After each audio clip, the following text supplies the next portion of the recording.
আল্লাহ ডাক দিয়ে বলে, বান্দা তুই যতই নামাজ পড় আর যতই সিজদা কর, তোর ঠিকানা জাহান্নাম। এ কথা শুনে বান্দাটি বলতেছে, আলহামদুলিল্লাহ।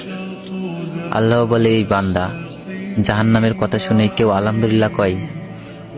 বান্দা বলে, আল্লাহ, জাহান্নামের মালিকও তুমি, জান্নাতের মালিকও তুমি। তুমি আল্লাহ যদি খুশি হয়ে আমাকে জাহান্নামও দাও, আমার আপত্তি করার কোনো অধিকার নেই।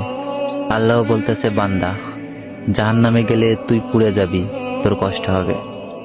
বান্দা বলতেছে, আল্লাহ, কষ্ট শুধু আমার হবে না, তোমারও হবে। আল্লাহ বলে, বান্দা, তুই পুড়বি জাহান্নামে, আমার কষ্ট কেন হবে? বান্দা বলে, আল্লাহ, মায়ের কোলে সন্তান যদি পানিতে পড়ে যায়, তাহলে দুনিয়ার কোনো মাই যেমন দূরে দাঁড়িয়ে থাকতে পারে না, দৌড়ে গিয়ে বাচ্চাকে কোলে নেয়, আমার বিশ্বাস ওই মায়ের চেয়ে কোটি কোটি গুণ দয়া তোমার